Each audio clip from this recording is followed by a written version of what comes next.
বন্ধুরা, মসজিদে নববী থেকে এমনই একটি ছোট্ট মেয়ের ভিডিও সামনে এসেছে যা প্রত্যেক দর্শককে হেলিয়ে দিয়েছে।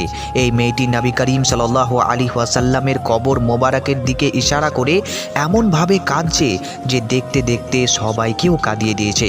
আর এর কান্নার কারণ বন্ধুরা এতটাই আলাদা যে এতে লোকেরা অবাক হয়ে যাচ্ছে যে কেউ এভাবেও নিজের নবীর প্রতি ভালোবাসা দেখাতে পারে। আর এই ভিডিওতে মেয়েটি যা বলেছে বিশ্বাস করুন বন্ধুরা, এটা আপনাকেও শেষ পর্যন্ত দেখতেই হবে। আমি নিজেই এই মেয়ের চিন্তা ভাবনা দেখে অবাক হয়ে গিয়েছি। মেয়েটি নবী করিম সাল্লাল্লাহু আলাইহি ওয়াসাল্লামের রওজা দেখে আরবি ভাষায় যা বলেছে তার পুরো মর্ম আমি আপনাদের বলবো, কিন্তু তার আগে আপনারা এই ভিডিওটি অবশ্যই শেষ পর্যন্ত দেখুন।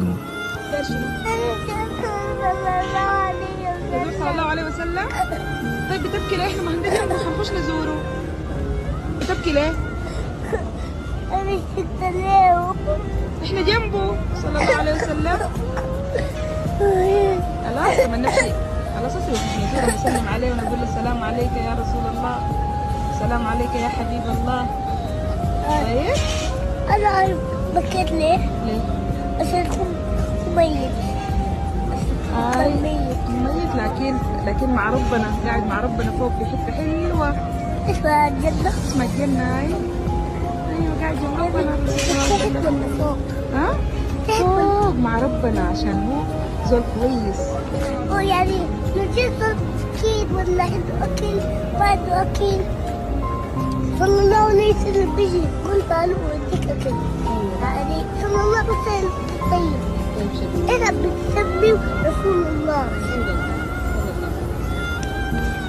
বন্ধুরা, এই ভিডিওতে আপনারা দেখেছেন একটি ছোট্ট মেয়ে যে নবী পাক এর রওজার দিকে ইশারা করে কাঁদছে। কী কারণে কাঁদছে বিশ্বাস করুন বন্ধুরা, এটা শুনলে আপনার লোম খাড়া হয়ে যাবে। আমরা আর আপনারা এই দুনিয়ায় এত বছর কাটিয়েছি, কিন্তু সম্ভবত কেউ এমনভাবে চিন্তা করিনি এই মেয়েটি সুদানের এবং মসজিদে নববী শরীফে রওজায়ে রসুল সাল্লাল্লাহু আলাইহি ওয়াসাল্লামের সামনে জিয়ারত করতে এসেছিলেন। উলামায়ে কেরাম থেকে শোনা যায়, উলামারা বলেন যে যে ব্যক্তি হুজুরের কবর মোবারক জিয়ারত করেছে সে যেন হুজুরের জিয়ারত করেছে। এই মেয়েটির মা নিশ্চয়ই তাকে বলেছিলেন চলো আমরা নবী করিম সাল্লাল্লাহু আলাইহি ওয়াসাল্লামের জিয়ারত করতে যাই। সে তার মায়ের সাথে জিয়ারত করতে ভেতরে যায়, কিন্তু যখন বাইরে আসে তখন কাঁদতে শুরু করে। তার মা জিজ্ঞাসা করলেন তুমি কেন কাঁদছো? তখন কান্নার কারণ নিজেই মেয়েটি বলে আমি এই জন্যই কাঁদছি যে নবী করিম সাল্লাল্লাহু আলাইহি ওয়াসাল্লাম ওফাত পেয়ে গিয়েছেন, অর্থাৎ তিনি আর জীবিত নয়।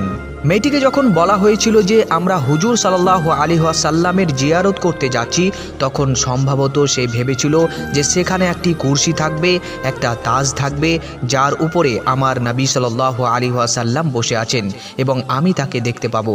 কিন্তু তার মনেও কল্পনাও ছিল না যে সেখানে হুজুর সাল্লাল্লাহু আলাইহি ওয়াসাল্লামের কবর মোবারক আছে।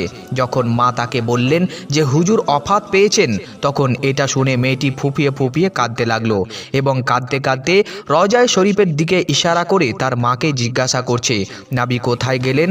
তখন বলা হলো যে তিনি তো জান্নাতে চলে গিয়েছেন আল্লাহ রব্বুল আলামিন ইজ্জতের কাছে। তখন এই মেয়েটি আবার মাসুমানা প্রশ্ন করে তিনি নিচে আছেন নাকি উপরে আছেন? কি মাসুমানা আন্দাজ! এই মেয়েটি এজন্যই কাঁদছে যে আমার নবী সাল্লাল্লাহু আলাইহি ওয়াসাল্লাম আমার সামনে নেই, আমি তাকে সচক্ষে দেখতে পেলাম না। বন্ধুরা, আমি আর আপনি এত বছর দুনিয়ায় কাটিয়েছি, আমাদের জীবনেও কি কখনো এমন সময় এসেছে যে শুধু এই জন্যই আমরা কেঁদেছি যে আমার নবী সাল্লাল্লাহু আলাইহি ওয়াসাল্লাম আমাদের মাঝে আর উপস্থিত নেই? যদি তাকে আমি একবার দেখতে পেতাম, তার পিছনে পিছনে চলতে পারতাম। জীবনে কি কখনো এমন সুযোগ এসেছে যখন আমরা আমাদের নবীর স্মৃতিতে এভাবে ফুঁপিয়ে কেঁদেছি যেভাবে এই মেয়েটি ফুটফুট করে কেঁদেছে? সুবহানাল্লাহ, আল্লাহুম্মা সাল্লি আলা সাইয়্যিদিনা ওয়া মাওলানা মুহাম্মদ সাল্লাল্লাহু আলাইহি ওয়াসাল্লাম। যদি এই ভিডিওটি আপনার অন্তরে প্রভাব ফেলে, আপনার অন্তর ছুঁয়ে যায়, তাহলে আজকে আমি দেখতে চাই যে আপনি আপনার নবীর মহব্বতে এই ভিডিওটাকে কতটা শেয়ার করছেন।